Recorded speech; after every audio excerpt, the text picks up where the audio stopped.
everyone, welcome back to Reaper Pro Tips with me, your host, Anne, and disembodied hands, and whatever else they feel like sticking in, Justin and John and Quindy. How are you all? Last day again. I can't believe I'm going from 3 hours jet lag to the west to 3 hours jet lag to the east. Like, how the heck did I plan travel this year? Like, obviously I'm challenged and need a travel advisor. Hey everybody. Hey, hello everybody. We're gonna get right into it today. Cause we talked too much yesterday. Well, okay, we don't know. Chat's okay.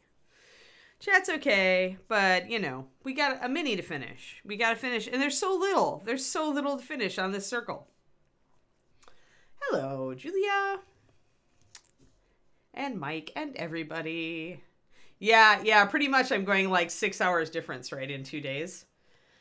So often I actually feel pretty okay today. I feel like I'm almost back on track, but then I'm going to wake up tomorrow and jet lag 3 hours east. So at least coming back will be nice because it'll be easier to get up earlier, right?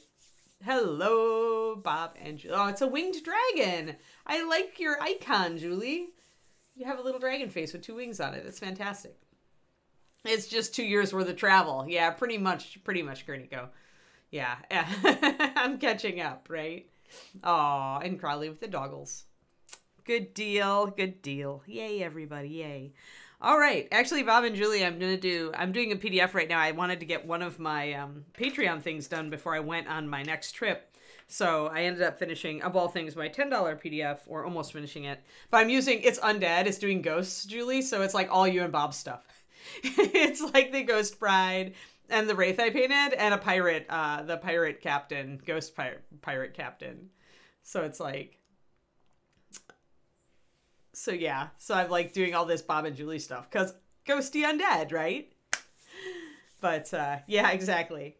Julia, it's near Indianapolis, north of Indianapolis, Noblesville, Carmel area. Hello, Broadsword.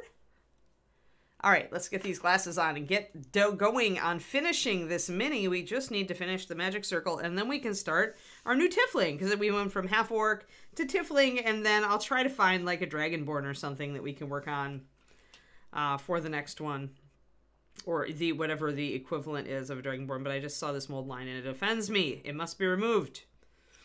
How did I not notice the mold line on the beard? I don't get it.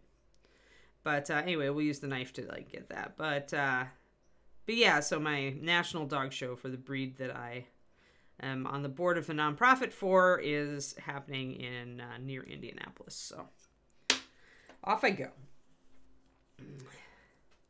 I'm doing great over here in California. Unfortunately, I have to leave again. Too much travel right now, Broadsword. Other than that, doing great. Great. There we go. Sorry. Just a couple of little moldy lines that were annoying me. All right, but we're not working on that now. We're working on this. So let's mix up our fire red and sunrise orange and finish this magic circle. Now, I did kind of decide, guys, that I like the effect we have going on here. It was unintentional, but the way that we go from the red to the orange, and the orange is at the front, so it makes it look like she's waking the circle up, and it makes sense why she's looking in that direction. And Ed has a word for this, actually. My CEO, Ed Pugh, Reaper CEO. He has a word, he has a phrase for the concept. And his phrase for it is like to have all the intention of the model moving in the same direction. And it's a very powerful thing, and he's absolutely right about it. And what he was doing was essentially using it to differentiate between models that have a definite purpose. When you look at the sculpt, they've got a definite direction. They're definitely doing something. They're focused. And models that are all over the place, like swinging the sword this way, looking that way. You know, you'd think that maybe that was dynamic, but actually it's just visually confusing. So whenever you're painting, you can pay attention to this as well. And this is an example of focused intention, because the model is definitely looking, she's raising her arm, she doesn't look happy, and now the magic at the front of her circle is starting to spark in that direction. So it's something you can even do with paint. to help your model like have a more directed focus, and it can really help the dynamism of your model and tell a story better on your model. So keep in mind with that. Yeah, we've got really nice weather right now, Broadsword. Really nice weather. Although I just came from Hawaii, so nice weather is all. There was nice weather there too, just very different weather. Except for the day we spent in rain, but I like rain, so it got me my rain dose. I haven't had one for a while. You don't feel bluish.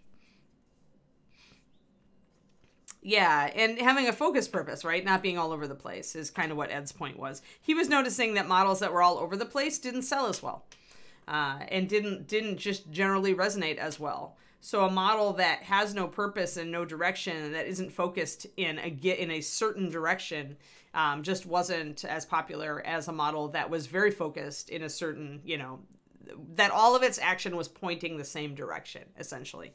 So with this model, doing that flare at the front and kind of leaving it, I'll do a little bit of highlighting back here, but I think I'm going to leave the brightest flare here at the front because I like how it looks. I like how it's directing her. So, yeah.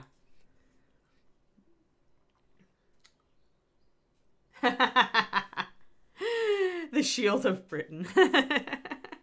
You guys are funny. Hey, I have tea this morning, guys. I made an extra cup of tea. I had extra time. That means extra caffeination, which is good because I have a crap ton of stuff to do today. Because I'm on the board of my nonprofit, so I have a crap ton of PowerPoint things to enter in and a crap ton of presentations to get ready for, because I need to do that in 2 days when I get back from my vacation.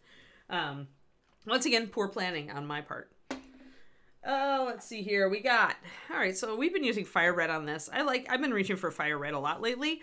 I tend to go back and forth between reds that I use. I love red. I love painting red. It's one of my favorite colors to paint, which is why I went red with her dress and did my kind of old school black, red velvet kind of thing.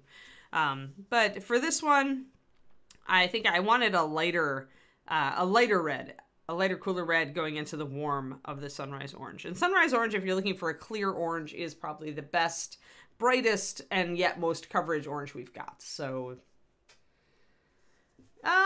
it's not extra sane, and Jetta means extra caffeinated and means extra productive and not so much bouncing, because bouncing just wastes energy, but means my to-do list keeps growing by leaps and bounds, and I actually get it done. So on a good energy day, I can get done, I use a Todoist app. I've gotten done 17 tasks before on a really good day, which is more than a lot of people get done in a week. So that gives you an idea of my normal energy level. I did a little bit seriously, but the thing, okay, we did actually talk about this a little bit. So if you look, you can see that I did actually do a little bit of OSL. But here's the deal, seriously. This circle is very unlikely to cast enough light to affect the rest of the model. So when you do OSL, never do OSL for OSL's sake. You should have a goal in mind. You should have an environment in mind. The fact that I've painted this model as if she's kind of in evening light, she doesn't have super bright highlights. Everything is a little bit muted down, as if it's probably evening. It's not direct sunlight. But you can still see all the colors and details on her. And what that means is we've got daylight setting. Now, in order for OSL to be bright enough to overwhelm daylight setting, you have to make this super bright. And if you made this super bright, it would immediately overwhelm the entire piece. That essentially putting enough white into this and making the glow splash up like that, think about what you're doing visually. Is that circle the most important part of the figure? No, it's really not. It's just helping the scene. So if you make a bunch of OSL down here, you're making something really bright and intricate right at the foot of the model that is brighter than the sun in this piece. And so everybody's attention goes straight to that and ignores your main piece. So it's a very unwise, I would say a very unwise decision in this case, because my point is I want the model to be the focal point of the piece. The circle helps. It helps to set the scene and tell the story, but that's all it is. It's a helper. So when you do a glowing effect, you're automatically making it very bright if you try to make it like more than I did, right? I don't know. I didn't see a resub, Julia, with my chat. I may have missed it. But yeah, so does that make sense, seriously? Like, OSL can overwhelm your model. And if you make it really, really bright instead of just kind of subtle, like I did down here, and I could probably put a little more orange here, and maybe I will today. So subtlety's cool, because that just makes it, oh, this is glowing, right? So I need to get this one as well. But anything more, like any more OSL where it's going to be affecting all of this, then suddenly this is a main player. And do I want it to be a main player? Maybe in some models you do, right? It depends on what you're trying to do. But always ask yourself why. Why is this OSL? And when you want to do a bright OSL, usually the way to do it is to make it the primary light source of the figure. But in that case, I'd be painting the rest of this figure not like she's in daylight, right? Like I'd be leaving her mostly dark, and the only parts lit would be the parts that the circle casts light upon, which is also under lighting, which means that you also have to be very good at suggesting the direction of your light. So all of that makes sense to everybody? Essentially, yeah, it's just, there's always a choice with OSL. There's always a choice of why. Why am I doing it? What am I hoping to accomplish? How am I going to be using it? What's the ambient light source like? Yeah, this is freehand. Yeah, I wanted to give her a cloak of protection. I wanted to essentially suggest that she's out here like snarking about in the ruins looking for stuff, and that she'd drawn herself a quick protective circle and was readying herself because she's heard something or seen something off, you know, in the distance out of frame that she thinks is a threat. So that kind of story. And so it made sense if she was out in the wilderness that she would have her cloak of protection and her handy potion of fire throwing and all the rest of it. So yeah. I always try to tell a story when I get a model I really like, and I really like this model. Like, there aren't many, like, I can't think of a half-orc wizard model off the top of my head elsewhere, and certainly not a female one that's sculpted so classy. And so I love this character. I would play this character absolutely in a D&D game. So when I really like a character, I do tend to make up more story about them and where they are. So yeah. That's why it's all freehand. We did it on, if you go to the Reaper YouTube, we save all these videos, seriously. So you could look up her item number, 3721, Vonsalé, and find the video where I did the cape. I think I outlined it one video, like just in underpainting it in white, and then I filled it in another video or two. So had to do something, because otherwise this was going to be very boring on the pack. Because when she's as simple as she is, she's got some nice jewelry detail and stuff on the front, and her attitude and everything. This is also a conversion, by the way. The staff is a conversion. I added the crystal. Normally it comes with like a little anchor thing or something, a little symbol. But I wanted something bigger, and I wanted to essentially create the idea of a magic staff. And I love crystal staves, sorry. So I decided to do it that way. But yeah, otherwise back here is going to be very, very boring, especially because the light is mostly hitting the front of the figure. And so I decided to do freehand. Bye, Shadow Raven. Alrighty. So let's get our red and our orange mixed up so that we can work on this magic circle, which we have also underpainted. And I need to do a little bit more underpainting on it because I didn't do the glow all the way around here. So we'll work on that today. We might not get, that takes a while. We might not get to Vitanis, but Vitanis, our Tiefling Warlock, is our next project. And he's got a crap ton of detail on him, so that's going to be fun.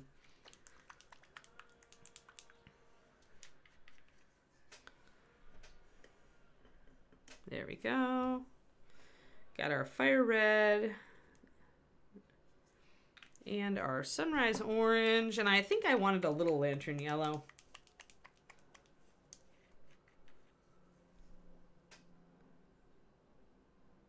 So 4 drops of everything in each well so that we can essentially have it stay good throughout the stream. That's the key to using a well palette, is you've got to make your puddles deep enough for the surface area to be limited. That's exposed to the air, and then you can keep it good for a very long time. Come on, lantern yellow. I think I need to order more lantern yellow. My bottle is getting depleted. I'll have to check and see if I have an extra one. And otherwise, it's time for a Reaper order. Ah, there.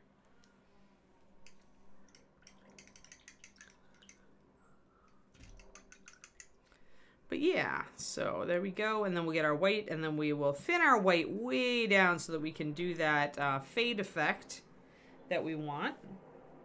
So probably I'll start at a 1 to 2 for the white. So 2 drops of paint and 4 drops of water. And Reaper Pure White will stand up to that. It will actually stand up to more thinning than that. Alrighty, and then we get our white. Oh, I went 3. That means I'm gonna have to do 6. That's alright, it'll keep it good for longer. I'm in such the habit of starting with 4 drops of paint. Alright, and these guys get hit with 2, 2, 2 for starters.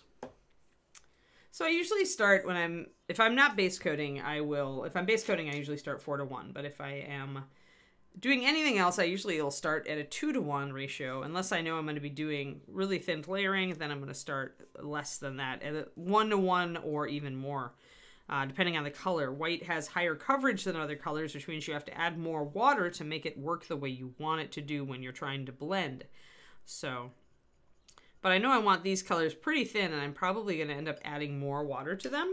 But a 2 to 1 is a good ratio to start with. At that point, I know where I am, and I can go from there. If you aren't used to thinning your paint, then it helps to kind of have a system like I do, like 4 drops of paint plus 1 or 2 or 4 drops of water, depending on what you're doing. That way you always know what you've done, because it'll get to be a habit, and then you won't have to question exactly what your paint consistency is. Being consistent about that also adds to the speed at which you will internalize paint consistency. Because if you're always working in the same way to start with, you will notice how the paint acts, and it will, then when the paint isn't acting that way, you're going to be like, you know, you're going to see it. You're going to have a better realization. And once you're able to just tune it by looking at it to what the extent you need it, then you've internalized paint thinning, and you have the freedom to do a lot.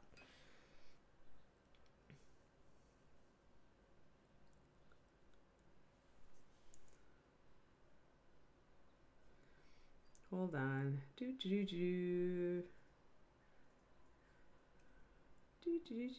Oh, Cursed, you're funny. Cursed, you're funny.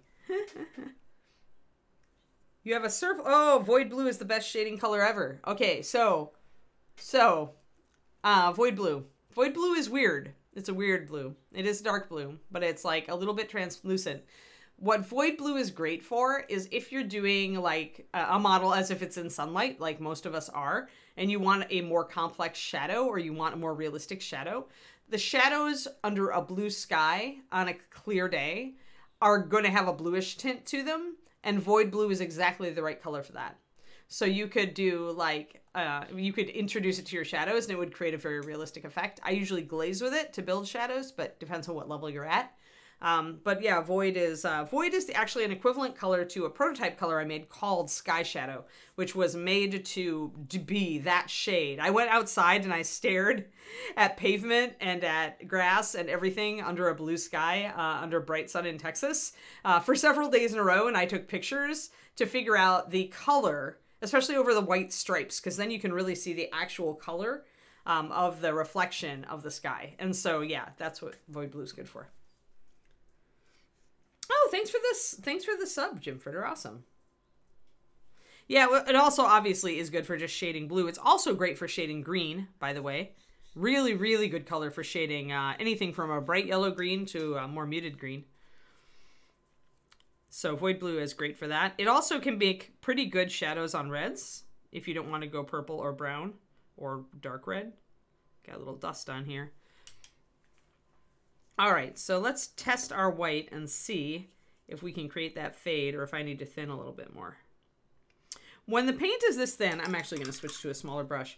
When the paint is this watery, this is a 1 to 2 paint to water. It helps to switch sometimes to a smaller brush, or you're going to be unloading your big brush forever. And so sometimes I'll just get frustrated with that. I'll be like, I don't want to unload my big brush forever. So I'll just switch to a little guy. Oh no, a hair got bent back with the tubule. I guess I've got to take you out, little hair. So if you ever need to do hair surgery, I've done this a couple times on stream, but you guys see, do you see the little hooky hair? There it is. So it got bent back on its tubule. It's very sad. So take your knife and separate it out and then kind of cut it off against the ferrule. So once I've got it down here, see it?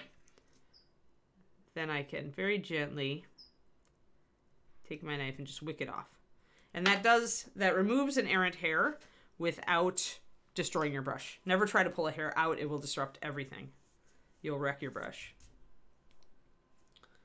Yeah, you can do that too. Shading with complimentaries is a time-honored artistic tradition.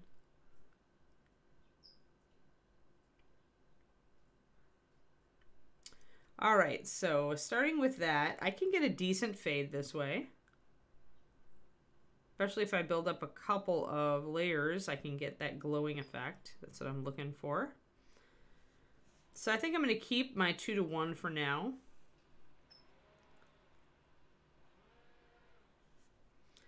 I do need to make sure I keep very little paint on my brush because you want to have control. If the paint puddles, it's going to dry weird.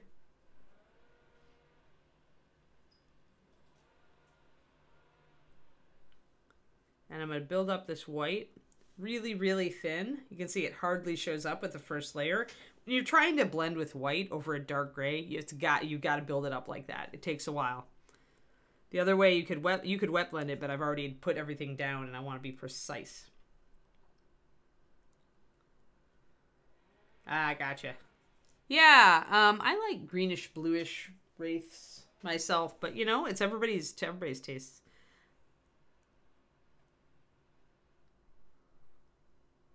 Everybody's ghostly. I just finished or almost finished a PDF on ghosts for my Patreon. And you can go green, you can go blue, you can go teal, you can go blue-gray. It's a lot of different colors.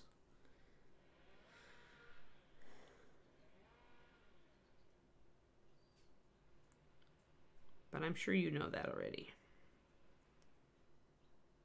All right, get that going on. Glowy thing. Getting there.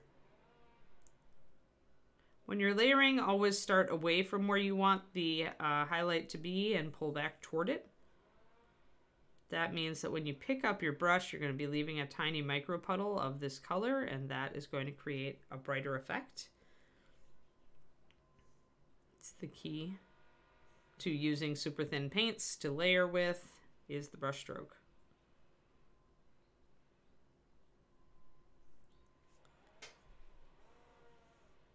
And very, very thin paint and the control of your paint.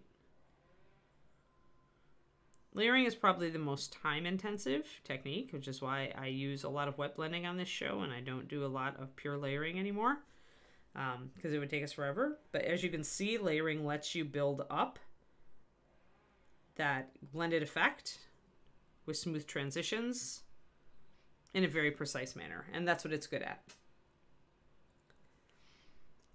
Maybe every unit needs to be, or every encounter needs to be slightly different.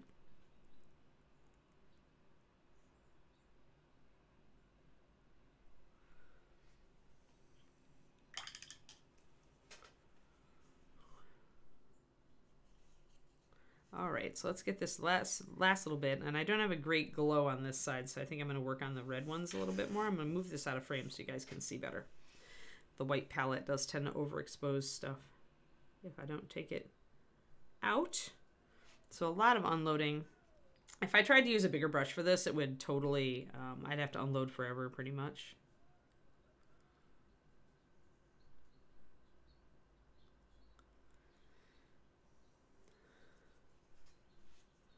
Yeah, glazes are even thinner than what I'm working with here, typically. I mean, you can do it. If the paint's really thin, or really transparent, sorry. If the paint is really transparent, You can absolutely get away with a 2-to-1 for a glaze. I normally start even more though. I would always rather err on the very, very, very, very, very thin side. Just in case. I can always add an extra layer. But as I always say in class, you can't take it off. So be very careful about how thick you apply it in the first place. So a little bit more extra glow factor coming in here. These aren't too bad. I feel like they need a little more though.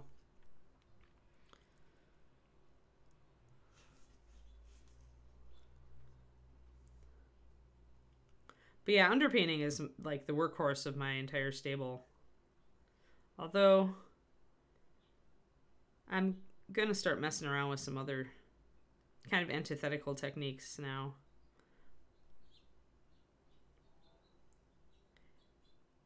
Decided I need to switch up my style a little bit, so I'm gonna work on something completely different.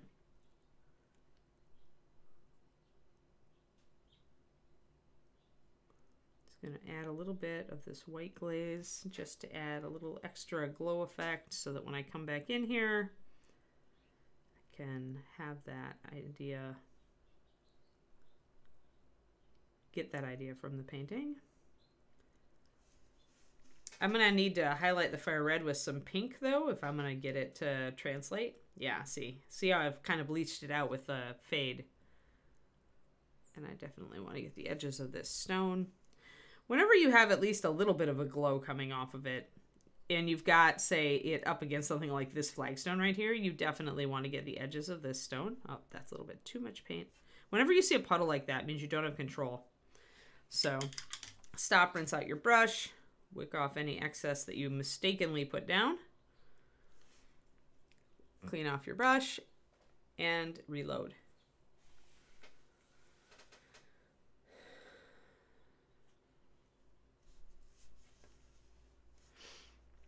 Well, there are a lot of drops in every bottle of Void Blue, so if you're not going to use it really frequently, Cursed, give it to a friend. If you know somebody who's painting a bunch of models that could benefit from it.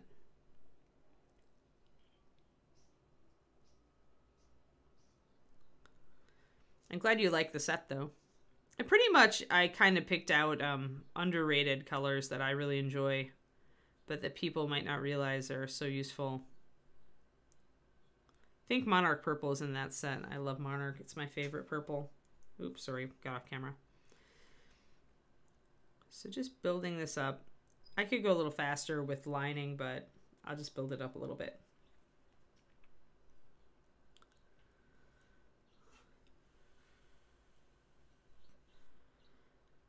And we've got this red bit. I think I'm going to bring these red lines up a little bit more again. Sometimes you got to go back and forth. I feel like my red lines here weren't very successful on my first pass. And I probably just went too dark with them. I mean, the key to glows is that the colors have to stay light. So what I'm going to do is I'm going to make a slightly thicker white.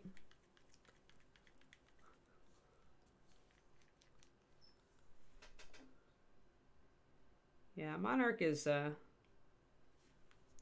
purple I absolutely adore. Nice dark color, really rich color, and no black in it at all, which makes it a lot more useful. We're going to do a 1-to-1 with pure white, just to get a little bit thicker, but I don't want it super thick. So let me get that mixed up. That way I've got something a little more solid to work with as well when I need to pop the borders on these lines. So I'm probably going to need to mix a pink. So that's what I'm doing now. I'm going to essentially bring my fire red over and mix a lighter red. Haha. Red versus blue. A lightish red, i.e. pink. And then I will use my straight up fire red over some of the areas just to make sure I keep the idea that it's red. We'll go with that. Strawberry.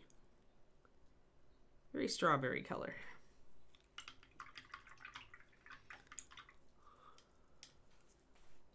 Although it was a little bit funny, Cursed, because I do a lot of color stuff on my Patreon, and I had when it finally got time to do that PDF, I'd already talked about a lot of those colors so much because I use them all the time. that it was probably old hat for a lot of my patrons. It's like, this isn't new. You've talked about this before. All in different PDFs, so.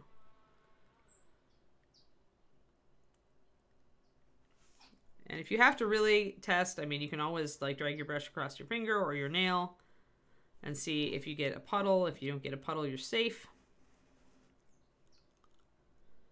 Or as safe as you can get from a blob of paint suddenly springing onto your composition.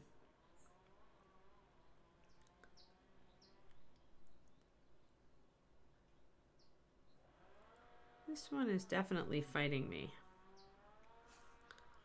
I can see some puddlies that I got previously that I didn't fix. Probably because I was working fast. Working fast with layering, usually a mistake. Usually leads to you having to correct more than you want to. It's tempting. And if you have a very loose style or you're working on an area that can go more loose, then you can be fine. But if you're doing anything with precision, then you can get yourself into trouble. All right, I'm going to redo these a little bit.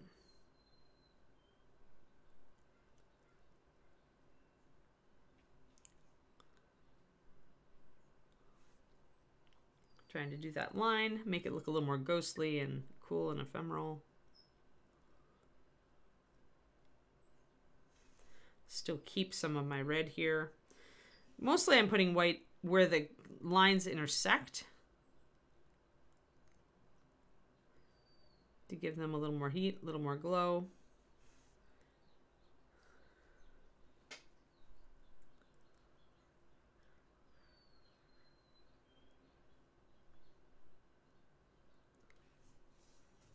And I'll tune that with really precise touches of red as we go on.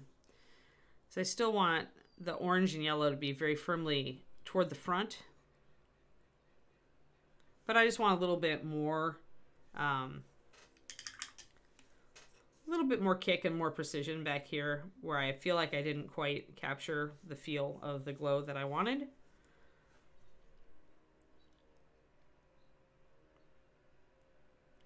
Got a little bit excess, so I scrub it off with my brush.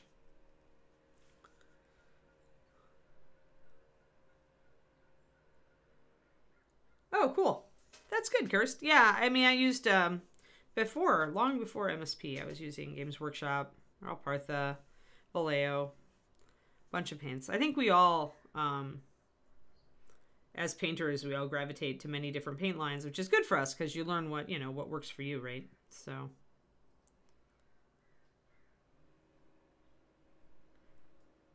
But I really wasn't... I liked the old... do I have it? Kind of the old clear hex bottle GW paints. Like, that was when I was... I need a little gray. That was when I was in that camp. Hold on. Do I have a dark gray? Where's my... Carbon. Yes, I did carbon gray for this. When you need to do a touch-up. I only have my mithril silver. And I have 4 bottles of it. And I keep it thinned, like I add water to it and store it upside down so it lasts. Because I love that color. So that's the only Games Workshop color I still have is from the old, not the tall hex bottles, not the coat d'arms, but the clear hex bottles. The stuff that stuck to your palette like crazy because it was so high acrylic. I loved those things. That was the line that I liked. Then everybody went over to Vallejo, so I learned to use much goopier paint. And then when it came time to... When Reaper hired me to create Master Series, I wanted kind of a hybrid. I wanted the smoothness of the Vallejo, but I wanted the clarity and hardness and durability of the GW. So we ended up going with a base that was kind of a hybrid.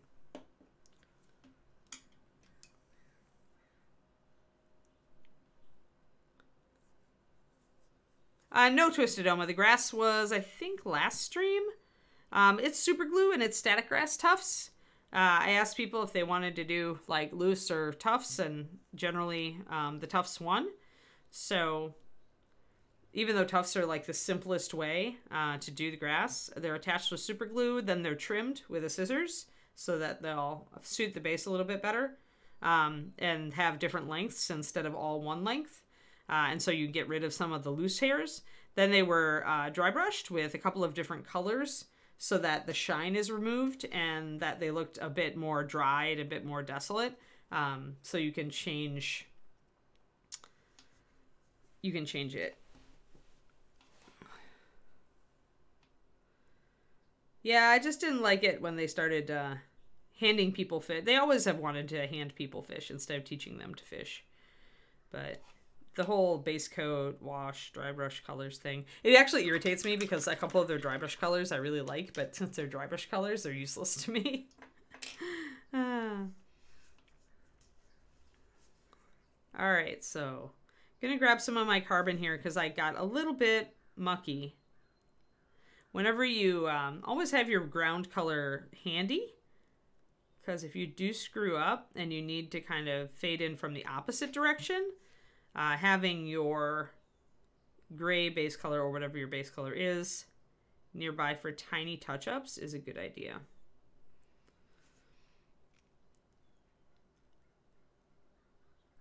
But yeah, I took things from all the different paint lines I'd liked, like just like a color from here and you know, the durability from there and the smoothness from here and the thinability from there, or you know, things like that, and pretty much created it to suit my own painting style, which is which moved the line directly away from where most companies were positioning their paint lines, which is the great irony. Most lines go for coverage first, and I don't see that that's very useful. Or for me, it's not been the top priority. I think that thinability is underrated in the paint lines that are produced today. And thinability exists in inverse proportion to high coverage. So if you're going to get a paint that stays in solution well, it's very hard to do that, possibly impossible, but very hard to do that with a base that's very heavy bodied, which is what gives you the coverage. Oh, Cookie, resub, Prime. Thank you for the 8-month resub. Yeah. I don't like the game colors, though, but they betrayed me, Kariniko. They ruined a Golden Demon entry for me once. The GW game colors, or the Vallejo game colors, because their consistency was so rubbery. It just wasn't, I wasn't ready for it, and it totally destroyed an entry for me. So yeah, I'll never touch game color again. I like their air color, though. Air color metallics. Air color chrome I use. I think we all have experiences that just lead us away from certain lines and toward others. I was very traumatized by that, though.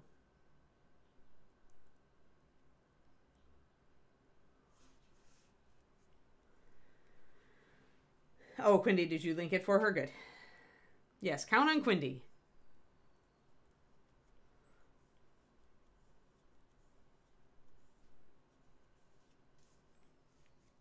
Some of the texture paints are really good. Liquitex makes a pretty good texture paint as well.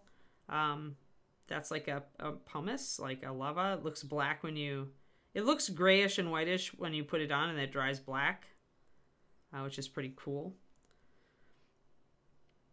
But yeah, I find textured paints pretty useful for basing. When you need to introduce a little bit.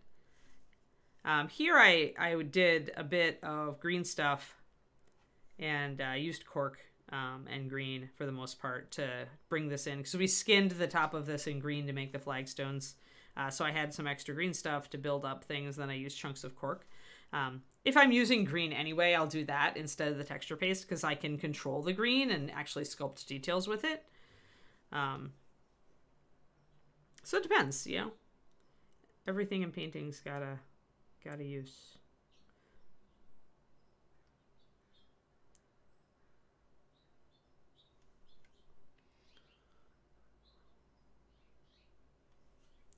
All right, so there we go. Now we're back in business. I feel like I'm liking the backside really well. I've got to fade it from the orange to the red. So I'm going to start with some orange, and I'm going to put some red over the top.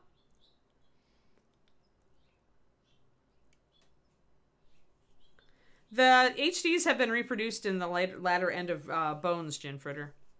If you missed it, go look at the Bones line after number 54, I want to say. You will see a bunch of Bones made it back, or a bunch of HD made it back into Bones. Because when they were canceled, there was a fair amount of people like who were really disappointed.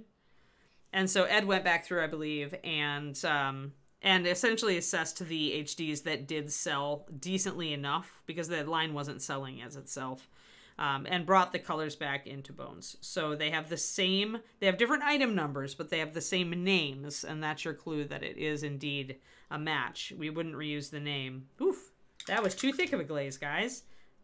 Remember what I was saying? You can always add another layer, but you can't take it off. Yeah, there we go. But adding water to it very quickly solved that problem. Got to make sure not to let it pool, though. So if I see any pools, I'm going to wick those away. Since I just dumped a bunch of water onto that, I have burnt the paint, essentially. The paint is broken. So if I leave any pooling at all, it's going to dry weird.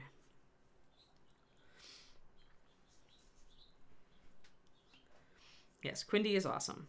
The Quindy is Awesome Club is now in session. Oh, I almost forgot to drink my tea.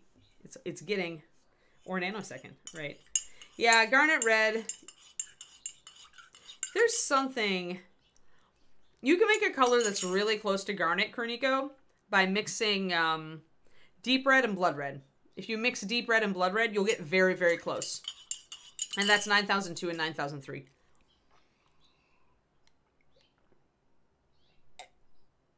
From there, you might need a touch of white, just a tiny touch, but you'll be able to tune it when you look at them side by side.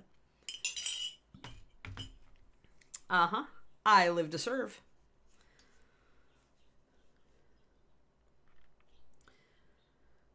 Yeah, Garnet was a very, very pretty color. Very, very pretty.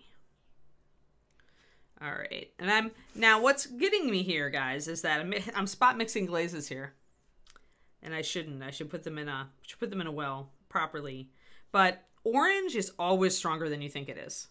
Oranges and yellows, you curse at them because they don't cover until you need to glaze with them or layer with them. And then you have to thin those things to within an inch of their life to get smooth layering. So I'm running overboard on these because I think I've thinned them to like within an inch of their lives. And then it turns out that I haven't thinned them enough. And then I have to come back in and slurp color out or adjust. But you want a real thin. See that thin layer with no pools like that? That's what you want with glazing. And normally I would use a bigger brush, but because I'm spot glazing like little sections to try to get the fade I want, I'm not actually working the way I normally would.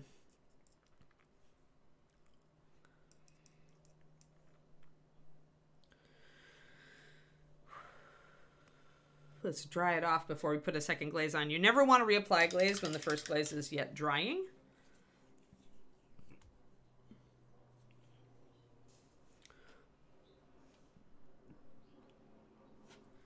So what I've got is I started out with orange this time, and now I'm going to start putting some red on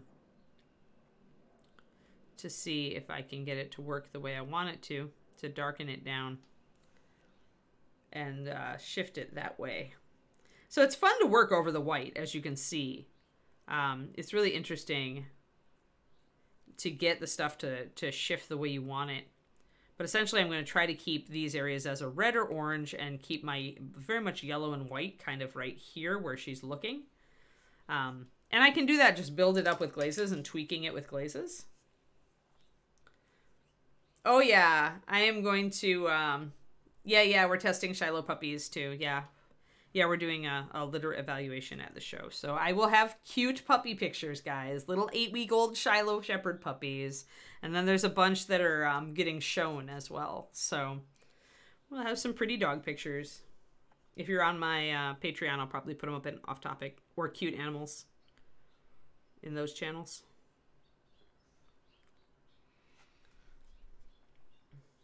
Yes. Quindy is the best benevolent overlord. I agree. But yeah, thanks. Even though I'm like double jet lagged at this point, I'm actually looking forward to the trip because I haven't since Kiri passed, I haven't been around Shiloh's, and so I really want to get my my dog dose. And there will be several Kiri great grandchildren at the show, so little pieces of Kiri genetically anyway. I'm gonna put some orange back here first. Ah, and I didn't do my fade there. Silly Anne. Fade. Fade first. Fade first, then color.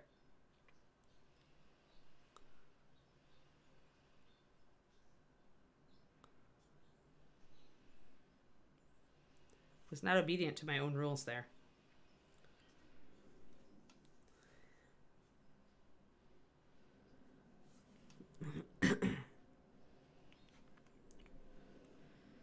Yeah, and I just love to see Kiri's like great grandkids.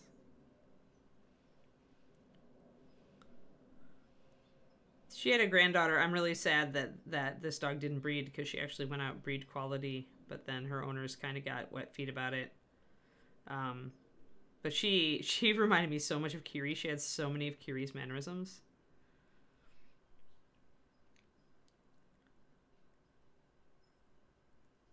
So I'm kind of sad about that, but Kiri did have other grandchildren go on to breed, so I will get my Kiri descendant next year,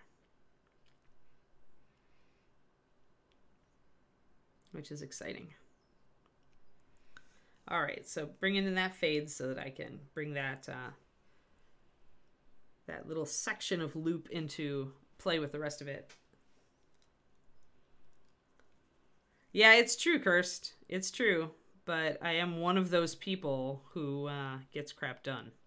And I take great pleasure in getting crap done. So, you know, I guess I'm stuck. I've stopped really complaining about it. I'm mostly on this one, I'm complaining about my utter lack of travel planning that led me to get back from vacation 2 days ago and already be packing to leave tomorrow.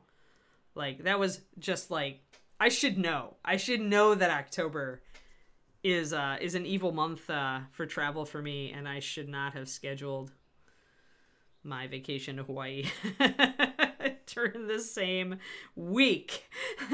Oh, Quindy, yes, that's true. Also applies. You're right. Quindy is also a highly competent being who gets things done.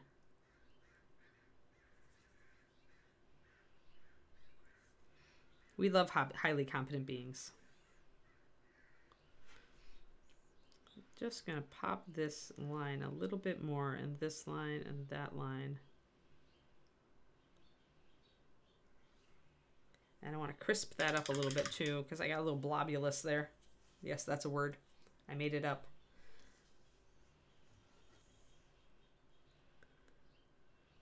Yes, I like highly competent people. Maybe we do bitch a little bit about, like, you know, all the things we have to do. But secretly, we are pleased to be getting them all done. So maybe not so secretly. There we go. Yeah, I feel like I just want a little bit more white. I want to be able to be a little more sharp. I'm going to add 1 drop of white to my my 1-to-1 mix, so it's actually a little bit thicker than 1-to-1 now.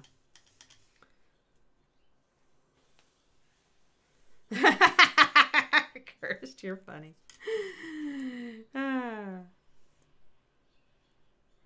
Yeah, well, you know, capable women do not have the corner on capability, so we just tend to be capable in, like, slightly different ways, I find. Depends, though. There are plenty of guys I know who are really freaking on the ball with everything in their lives that make me feel like terribly disorganized.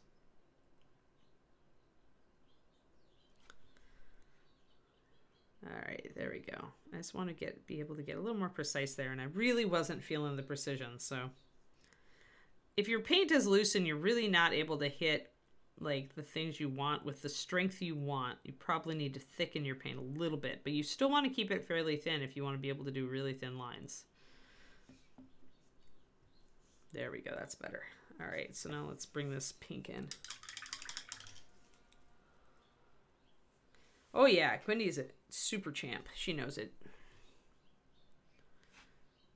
She digs up so many links for everybody on here. Ooh, that's too much. So red is also one of those colors. Did I mention that?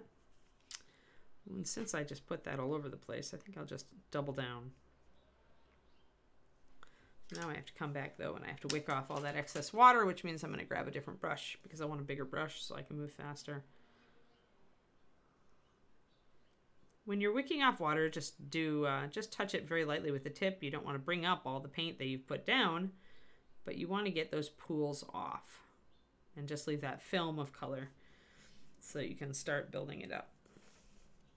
We're getting there, guys. We're getting there. Correcting this is proving to be a bit of a pain, but, you know, we'll do what we can.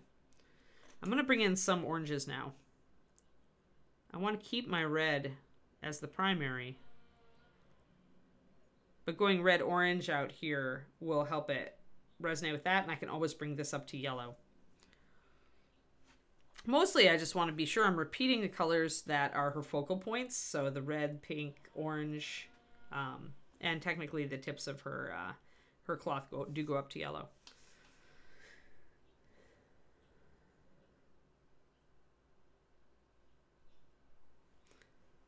So you're Casper.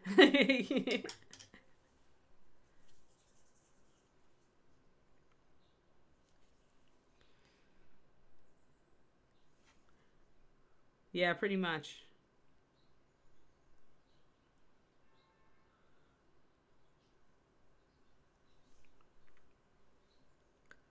All right, gonna grab some white here. I'm gonna add in a little bit. I'm gonna want a little bit of intersecting white back here, and then I'm gonna throw orange in it. I don't want to spend too much time doing all the lines at the back though. I'm more interested in just getting them to a stopping point. When you've got something, when you've got a tiny detail that's kind of on the side of the model, it's important for continuity, but it's otherwise not important. Try not to agonize over every square inch of it. As long as your appearance is roughly what you want it to be, run with it. Always focus most of your effort on the parts of the model that matter. Don't overthink it. Nobody's going to call you out on having a slightly crappy swirly at the back of the model or the side of the model. Like every other millennial, when there's no internet, I'm pretty useless. Oh my gosh. It's funny because it's true. That's a good one, though. I think that Gen X isn't much better, though. I mean, being a Gen Xer, and David's on the cusp between the two. Although he actually does have some practical fix-it knowledge. He always surprises me. When he whips out the power tools, I'm just like, whoa, whoa, whoa, let's not go there. And then he's like, I know how to use this. It's just amusing. I don't know where he got his fixer-upper gene from. I don't know if his dad is like that, maybe. I'll have to ask him when they come here for Christmas.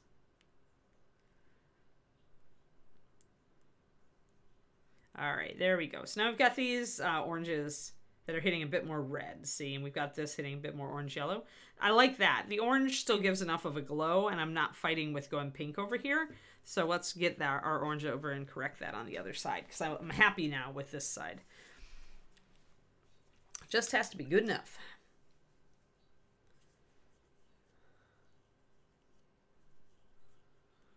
Yeah, oh my god, Nomad Zeke, really? It's like, hello? Yeah, I have a friend in cybersecurity, and she's like, yep, that was probably one person who just did the wrong thing at the wrong time. Although I don't think there's any info on how it happened. But a couple of people in the know were saying it was probably internal accident, but I don't know. I thought it was funny though. Like, I stopped using, I use Instagram like every once in a while to post a work in progress or a finished piece. I'm not compulsive about it. I think that in a lot of ways, social media can be a big time waster. So, I'm not on Facebook except for dog stuff. So I didn't even notice. Like, people had to tell me that Facebook, Insta, and everything else were down. And then I was like, oh, okay.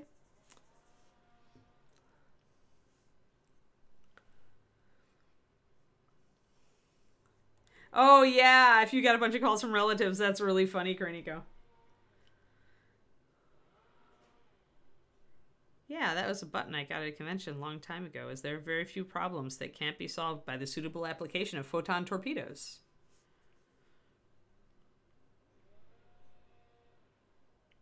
You notice this all goes in line with my Chaotic Good shirt that I bought.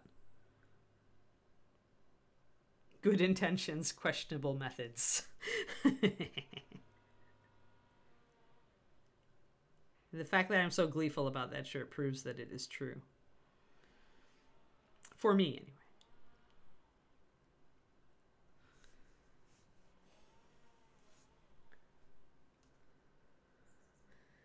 Oh, yeah, that's a bummer, Nomad.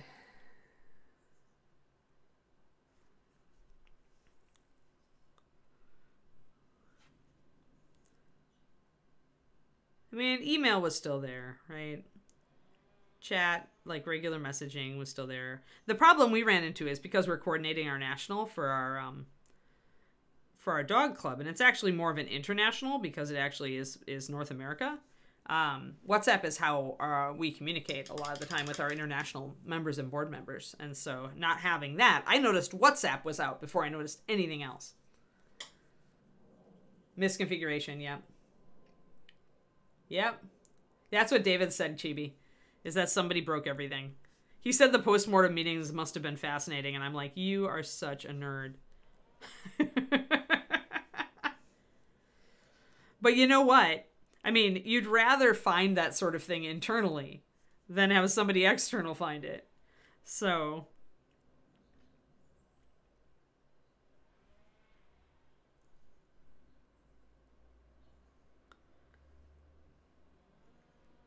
Alright, now let's put some orange on that.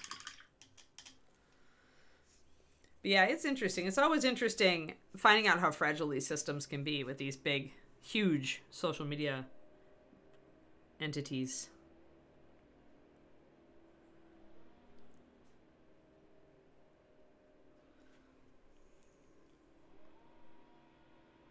I'm going to throw my orange over the top of my red to warm it up. With glazes, you can absolutely do that. And doing that, if you ever get a red that's pinking out, throw an orange glaze over the top of it, or a yellow glaze. Just even if it's a tiny hint, it will immediately stop the pink. Yeah, all complex. I mean, and some of these systems are ridiculously complex and huge at this point, right? So, yes, exactly. Yeah, cursed. It was just like a chain reaction. Break the thing, which also breaks the thing that you need to fix the thing. And the thing that you need to use to communicate with other people who could fix the thing. So yeah, it was just one big disaster. One big rolling disaster. David said Facebook stock dropped 5% yesterday.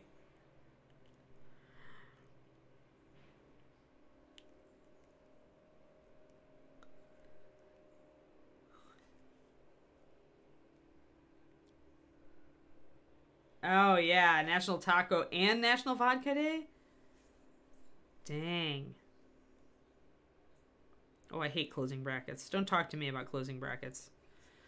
I do just enough website design to make myself dangerous, and honestly, it always takes exponentially more time to do a web update than I think it will.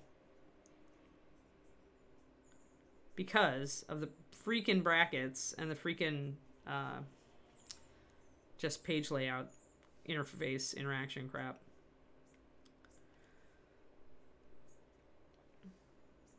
Happily, I now have somebody who's much more competent with that stuff to help me, so I can leave it. I can leave it to her. Yay for helpers! Yay for delegating!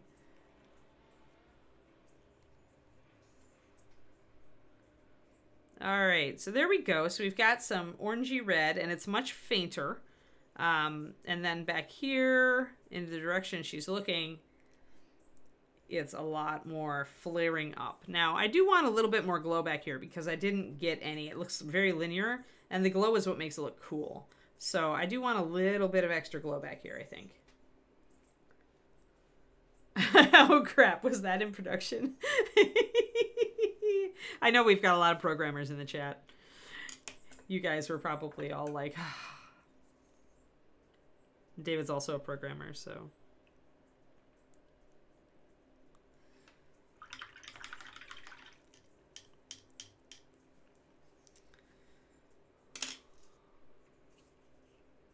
Alrighty, so grab a little bit of our fade stuff, i.e. the white that is thinned down enough to do layering with, and layer with it. And if we layer a little white over our lines that we've already glazed over, it's not a big deal. We can always do another glaze.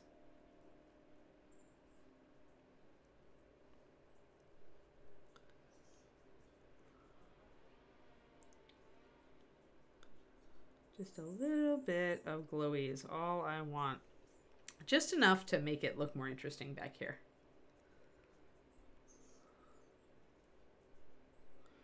I think I'm good here. I think I want a little bit more back here. This white is almost too thick for this, but it's just about still working. So I'm going to run with it. I've got my carbon gray if I need to fix anything, if I go a little too far.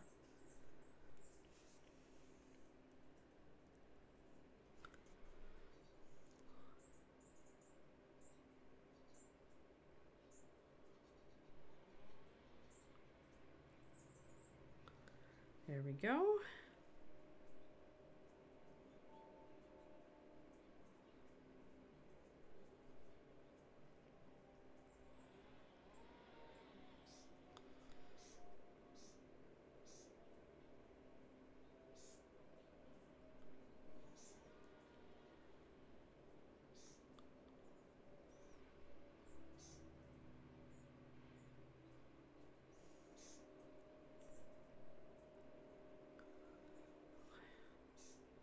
There we go. All right.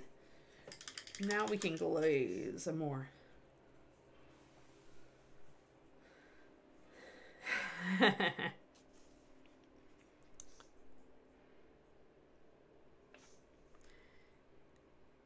Yeah. I used to go to Facebook a lot.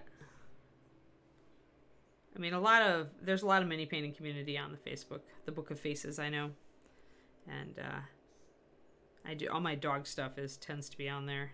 But so my feed is filled with painted minis and puppies. Really can't get better than that, but I still find I'm a happier person when I'm not existing on the social media as much. So get some orange there. I'm going to grab a little bit of red, just a tiny bit. I'm going to mix it up so thin, guys. We're going to grab that, throw a bunch of water in it, until it's so thinned down it looks pink.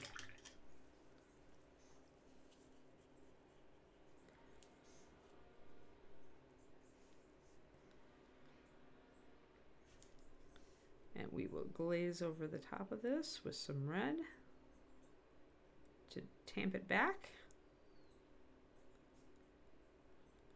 Make it a little less orange. Darken it down. I still want it to read right. I need a little bit more red. We'll let that dry. Put another glaze on. Ideally, I want just a bit of orange here and there back here. I've got a little bit too much red. I'm going to start probably spot applying it.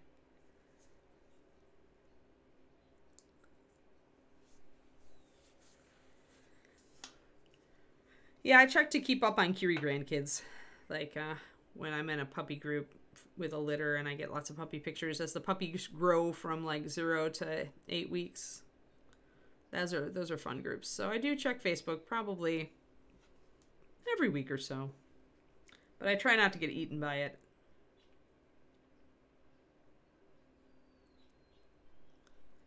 It's so easy to lose time, and I've got so much to do that losing time is like the cardinal sin. There we go. That's better. Let's go out. That is reading a lot better.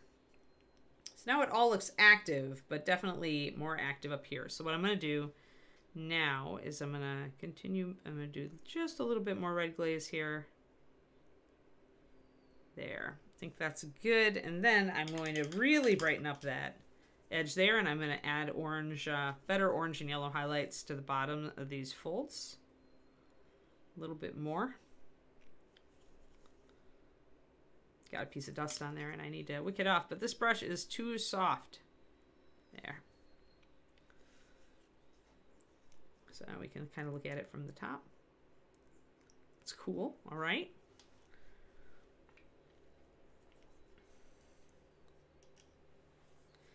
Unlikely, Olfen. Unlikely. I am one of those people who absolutely believes the studies that you get higher rates of depression when you like spend a lot of time on Facebook, because I definitely felt like a happier individual when I quit it. So I only do it as I must do it for my business. But I absolutely believe that some people will find it a big downer. All right, I'm going to add some white to my yellow here. I'm probably going to have to make a separate puddle and thin it a lot so that I can layer with it. But I'm only going to do tiny touches, so we'll see. There you go, Shadow Raven. Yeah, we got everything figured in, and now I just need to add a little bit of extra yellow to the front to make sure I keep my directed focus. You have too many minis to paint. Yeah, that's exactly it. I've got too many minis. I've got Patreon. I've got my dog club stuff that does take up time because I do a lot for my nonprofit. I mostly on the weekends. And then I've got my writing. I've got, you know, my own painting that I want to do. If I'm going to do competitions, I've got commission work. Yeah, I don't have time for Facebook. There is so much more in life that I want to get done. It's like I had a friend who just like, one of the few people I still have contact with from my college days. He's like, oh my gosh, you got a divorce? And I'm like, that was 3 years ago, Scott. But then I said, but I'm on Facebook so little that I probably only updated it 1.5 years ago, so you're forgiven for not noticing.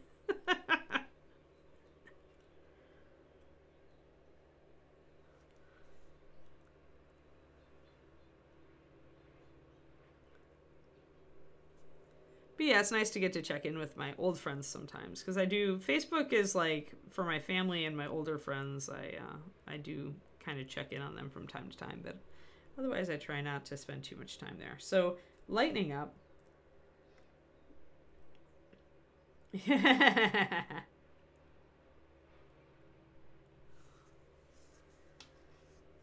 All right, so adding in and lightening up these edges so that I can pick up that glow.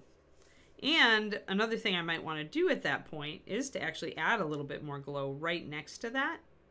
Because if we can add a little more glow in here, then this is more convincing. So if you're going to have your OSL travel, you want to extend your glow enough so that it makes sense that the glow would be intersecting that fabric. Because you can't have the glow go dark and then suddenly have glow on the fabric. I mean, technically you could if the fabric was shiny, but this is more like velvet. It's not shiny. It's not reading as shiny. So once again, thinking about surfaces and light and how it travels. If you're going to do OSL, be intentional about it. Think about these questions because it's going to influence the effect.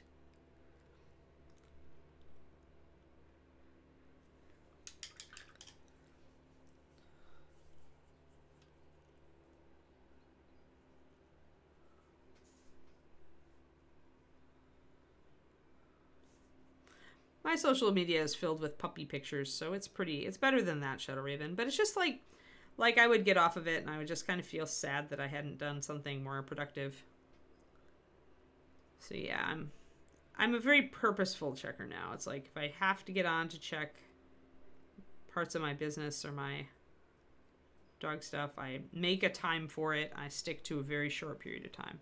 And I'm much happier. Because it's useful, there's no doubt there.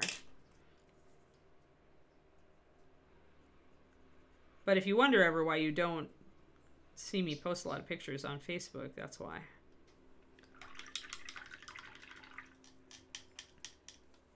I'm much more likely to use Discord nowadays. I find Discord more useful. And for posting miniatures, I find Instagram more useful.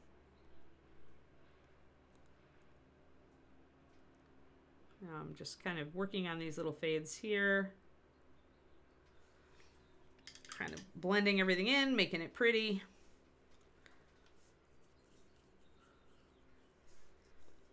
All right, I picked up that fold. I probably want to keep that. That's where her facial direction is going, so I'm just lining it up, going, all right, so this is our focal area. I've got both of these folds highlighted now. I can pop these a little bit higher, a little more yellow.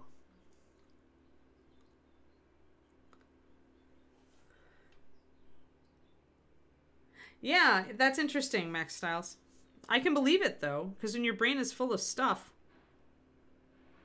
what energy do you have to free associate? I mean, I think of some of my best story ideas and stuff, you know, for my novel on my walks, because I don't plug in often. At least not my afternoon walk. So I'm adding some white down here again, and I'm going to do some yellow off of that. I didn't have a spark really where these lines were crossing, so I'm going to get down there and do that. Oh, one more slug of tea.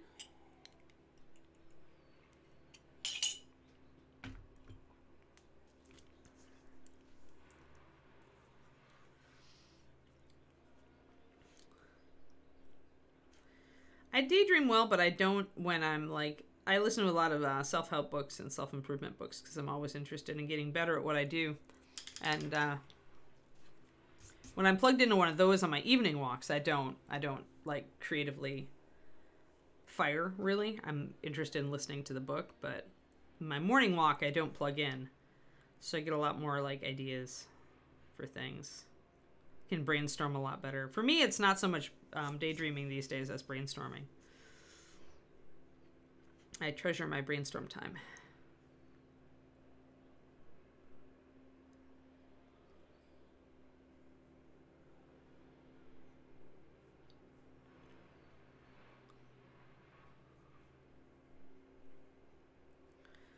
All right, so lightening those up with a little bit of white first to really bring that spark to the front, and I'm going to concentrate here as well. Using my thicker white for this. And by thicker, I mean just slightly more than 1:1, so still very thin. And here.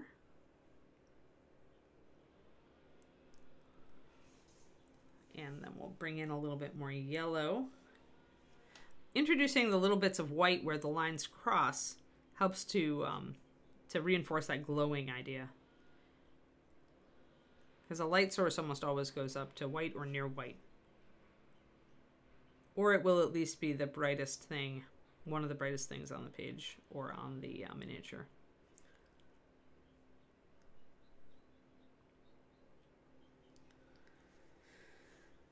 Hello, Maury. It's not patience. It's like, it's not really patience when you're enjoying what you're doing, Maury. But yeah, the skill took a long time to build. So I've been painting for a few decades now. But thank you.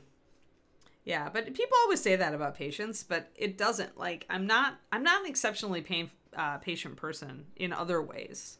But because I'm enjoying what I'm doing. So for me, it's just fun. So since it's fun, I don't need patience to do it. And since I really like this character and I really like this model, making it good, like to the point where I'm happy with it, is just a no-brainer. It's pretty effortless. Then it's just, I have fun. This is the stage of the model where I have the most fun, where everything is pretty much done and I'm just tweaking and making things like to the point where I'm really happy. So yeah, that's when you know you really are into a hobby, right? When you've done it for more than 2 decades. I mean, technically, I hate to say it, but I'm at my 4th decade now. I hit it. I hit my 4th decade of mini painting. I don't really count 4 because that was when I was first picked up a mini when I was 9. But it's a long time. So probably it's more like 3 decades of actually trying to become a better painter. I would say that's fair.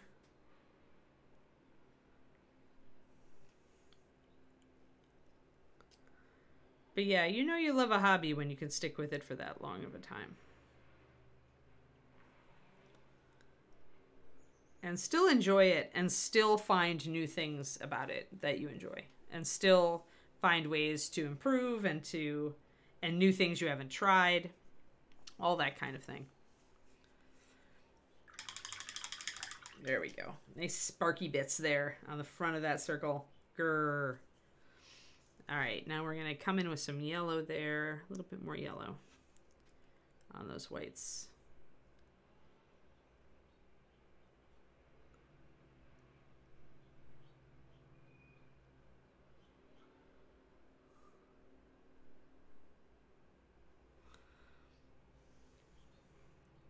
There we go.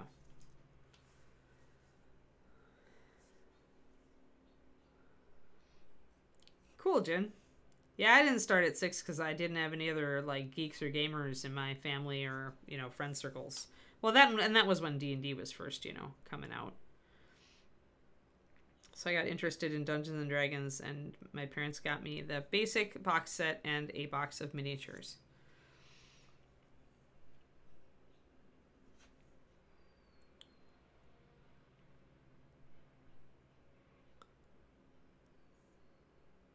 So I'm just picking up some areas that I dropped a little bit before.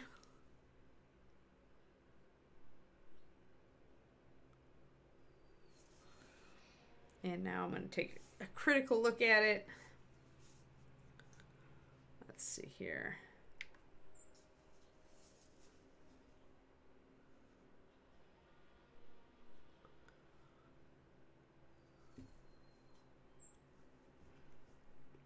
I feel like we're really close, and we're almost to end the stream. I think I need to orange glaze a little bit more back here.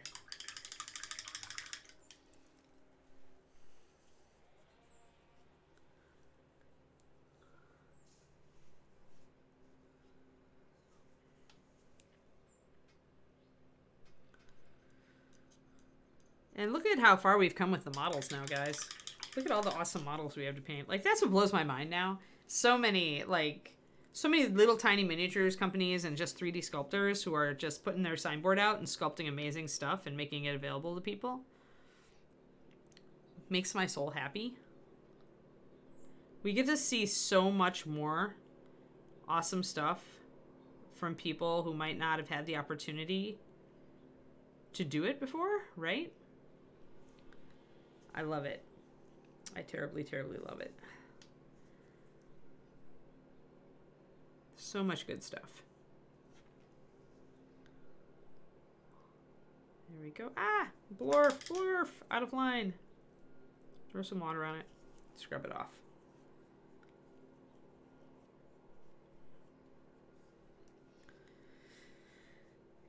Cool, Marvel. I didn't know you came from ceramics. That's cool.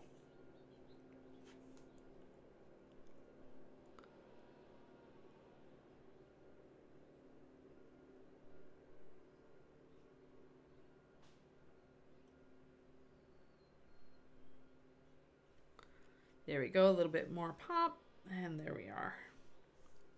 Maybe a little bit more over there. Now I'm just playing. Now I'm like, I've glazed, some more orange there. I'm happy with my glow. Now I really want to just bring this up a little lighter.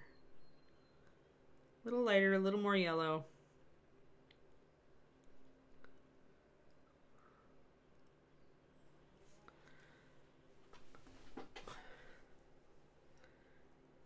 Get that focal point.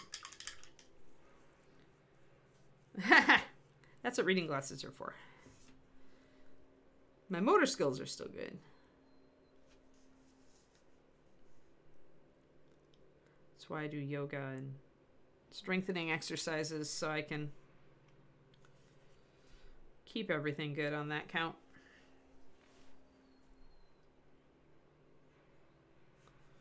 All right, a little bit more. I think my white is just a little bit off now. It's a little bit too thick. I'm going to add one more drop of water to bring it back down. But Crowley, coffee is like your slogan.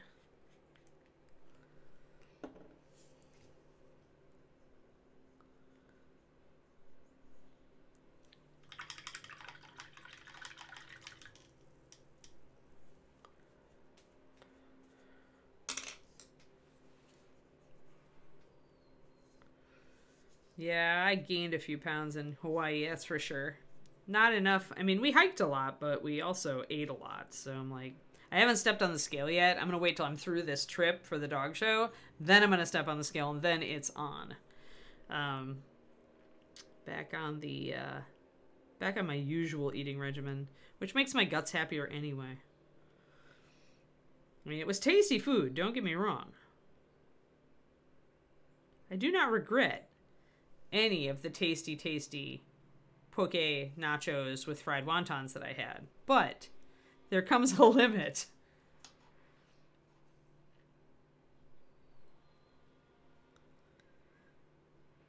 Nothing until a few years ago.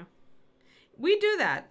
People do that. I see it a lot where they were in the hobby. They spent a lot of years out of the hobby, maybe doing different things, or maybe they just got really busy with other stuff in life.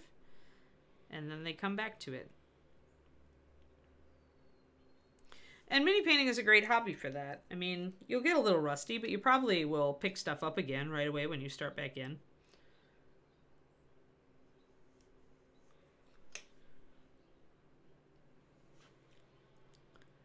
But in general, there will just be more cool stuff for you to paint, so never a fail. So I'm taking some of my, I added a little bit of white to Lantern because I already had Lantern Yellow out, but honestly, this is a color that's a lot like Candlelight.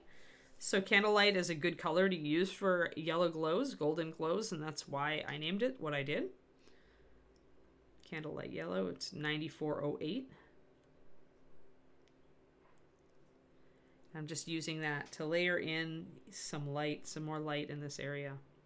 That is a specific color. I'm doing it with layering instead of glazing at this point. Because the yellow is light enough to carry that way, I don't feel I need to underpaint. Yeah, see you next week, Carly. Yeah, I'll be back on Tuesday. Monday, I've got a dentist appointment. Grr.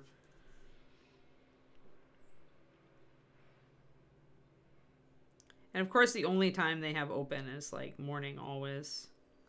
I'm always like early afternoon, and they're like, nope, I've got a 10 a.m. And I'm like, grr. Because I'd rather be streaming.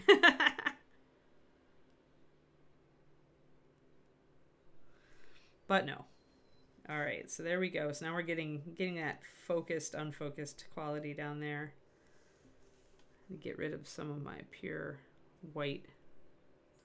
Always kind of look, if you've covered over a lot of your pure white with yellow on your glows, but you leave a little spot of pure white, it's going to stand out like a sore thumb. So you really want to make sure that your lightest color in your glow is consistent. That's looking pretty good now. I think I want more yellow here. Wherever it's lightest is where this glow's going to extend the furthest. So I'm going to do a quick layer over this area. And with thin paint, even though with this tiny brush, I can still make it work. Oh, nice. That's nice, Bandera. Yeah, we really need another couple display cases in this house.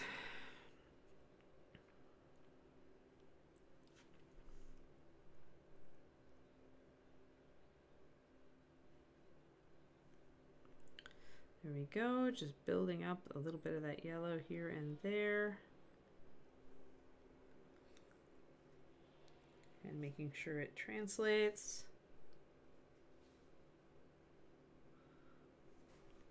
Makes the stones a bit lighter too.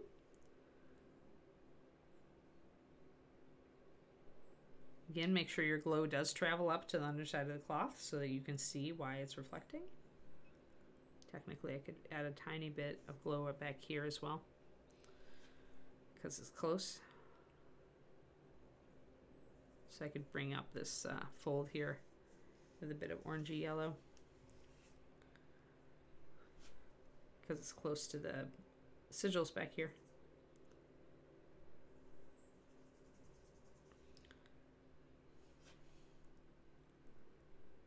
I don't want to bring it up too much because I don't want to attract too much attention away from other focal points.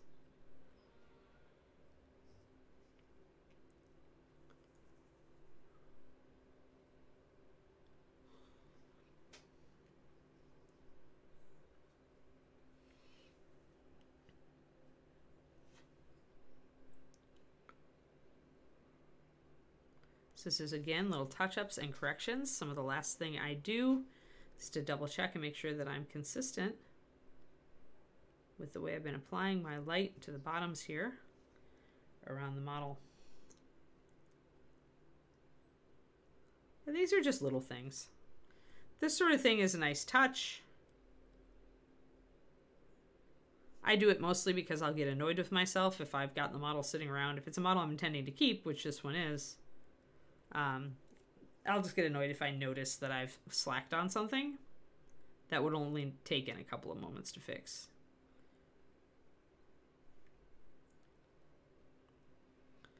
So now is the time when I do those small corrections.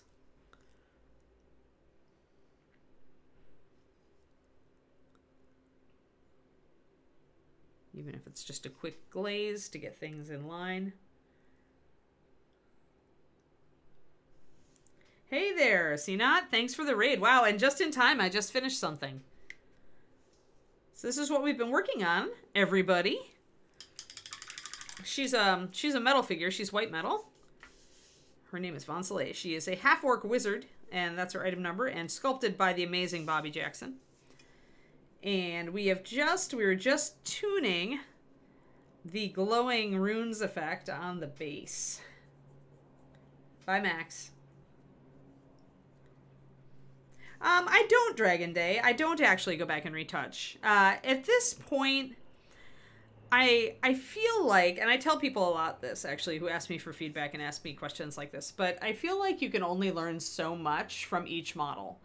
And for old models, I want it more as an example of where I used to be with painting. And I think when you're new, that's actually really important. Have examples of a couple of your early works that you can look at and go, whoa, I've come so far. Because it keeps you going. It keeps you encouraged. So if you go back and you like repaint all those or you touch them up and bring them more in line with what you do now, you don't have that experience. You don't have that older model that you can show somebody and say, yeah, this is where I was, you know, a year ago. Or in my case, 10 years ago. Or in the case of my Golden Demon winning models, 20 years ago. And I still have, you know, so I still have like one of my early models, and I wish I had more. Because I wish that I could show people like more. But yeah, once a model is done, I really feel like I've learned what I can from it. And I'm happy with it at that stage. I don't get unhappy with it later on in my development. I'm just happy to see how far I've come beyond it. So, if that makes sense. Yeah, so this is a Dark Heaven metal piece. Really love this character. She turned out really well. We did some sculpting on her base to add the stonework. We mounted it on some cork. You can see the crumble. Cork is a really good way to add natural stone texture. I also use it as a stamp with sculpting putties, where I'll take a piece of cork and I'll just kind of stick it onto the putty to create a texture that's good for stone. And then, yeah, we used some static grass tufts to add little tufts of fake grass. We trimmed them, and then we dry brushed some color onto them because they're naturally shiny, which I really don't want my grass to be. So we dry brushed some color onto them to make them a little bit brown or a little more dead. I wanted this character to look like she was exploring some ruins and that she's just noticed a possible danger. So she's etched a quick circle into the ground at her feet, and she's getting ready to throw her potion of fireball at whoever it is. And she's got her cloak of protection on, which is freehand here on the back. And yeah, so I think she's turned out really well. The slight greenness of the grass also acts as a complementary color to the red on the dress. So it makes the red look even more vibrant. Since it's painted to look more like velvet than a shiny fabric, I really like that. So yeah, we spent, I didn't think I was going to take, we're going to start a new model next time in this cycle. We're going to start our Hellborn, our Tiefling Warlock here. I really like him. He's got a bunch of stuff on him, so it's going to be fun to paint all that. So that's our next model in the rotation. But what we do for you guys who came in with CNOT is every morning, every weekday morning at 11:30 a.m. Central USA time, we've got a 6-model rotation. So during the week, every day is a different model, and then we loop. So it takes us a while to get anything done. So if you stop back in 2 months, I may still be working on that Hellborn guy. But we eventually finish all sorts of things, and it lets me kind of stagger everything so we're not finishing a bunch of stuff all at the same time exactly. But yeah, we do a mixture of monsters and player characters, and I'm starting to do some evil, some villains now. I'm trying to bring some in. We just were almost done with this guy the other day. So that's our Crimson Herald. So he's kind of a necromancer dude. We did the book with the fine lettering and all that stuff. He's almost complete, I think, at this point. And I don't know if I have a lineup yet for what's coming behind him. So I need to go and sort through my models. Oh, hi, David. Yeah, cool. Yeah, so these are the 2 that I've put the closest finishing touches on lately. We didn't quite finish all the tentacles back here. Just need to do a little bit more. But he's really, I've wanted to paint this guy for a long time. So yeah. Thanks, Big Apple. Yeah. She was a fun one because she let us talk about a lot of different subjects, which is what I like in models, is if I can talk about a lot of different things. Then I feel like I'm really giving you guys value, because it's just, and we also did more of a yellow, lighter leather on this one, which I haven't done in a while. I tend to go dark with my leather. Yeah, actually, if you had Tentacle Dude off in the distance and her like about to lob. There we go. There's the tableau. Huh? She noticed me. So yeah. I don't know if I did, Dave. Oh, yeah. I'll look in my folder. My spam folder to see if it accidentally got reclassed. But I remember you. I know your email, so I'll enter it in my address book. Sorry, thanks for the reminder. I have been super, super busy. I've been in Hawaii for 8 days, and now I'm about to go to Indianapolis for another 4. So forgive me if I don't get back to you super fast. I will get there, though. But yeah, I am halfway to a diorama, you're right. I just need like the same kind of basing on him, and they would be good. Yeah, Hawaii was the vacation, but Indy is business, so... But yeah, so there we go. So yay. So thanks for stopping in, everybody. Actually, CNOT dumped you onto me just as I was ending the stream. But as I mentioned, I'm going to be out of town for the rest of this week. And Monday, I have a dentist appointment. So Tuesday at 11:30 a.m. USA Central Time, I will be back. And we will be working on... Monsters. Mushroom Queen. Come here, guys. Get over there. Mushroom Queen, we've been working on her dress a lot. She's almost done also.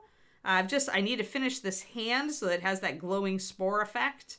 I need to maybe touch up and highlight some of her dress here that I've got going on. I really like how it's turning out. And we need to work more on her cap, obviously. We've worked the blue in around here, but we still only got the white underpainting on these sides, so we need to do some blue. Maybe we'll work on the cap tomorrow and finish with the hand, because they're both blue. So we can get those together. Yes, is Crow's Nest on this afternoon?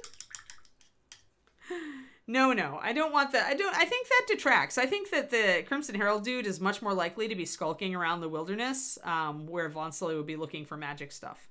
So, yes. And Crow's Nest also taking the week off. All right, so Reaper programming, I'm sorry.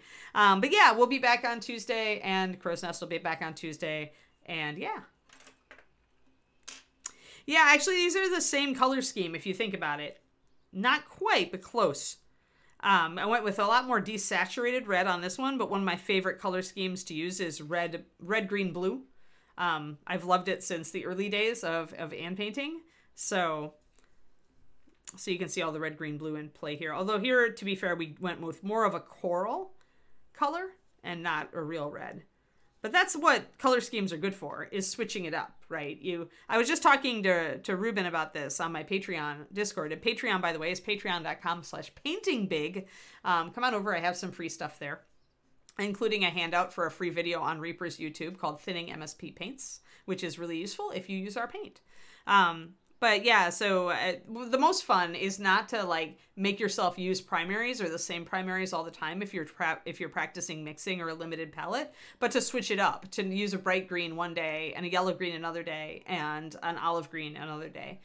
If you're working with greens, for example. And you'll learn more about paint, how it mixes, how it interacts that way than you will trying to do something like the eternally popular CMYK, which just lashes you down, but doesn't teach you about all of the different reds, yellows, and blues out there. So yeah, and thank you, Quindy, for that. There's my Thinning MSP Paints video. Quindy has just linked it, so if you want to go watch it, I hope that it's very useful. It's a class I taught at the ReaperCon in 2019? 2020? I don't remember. It was the online one, but it's free forever.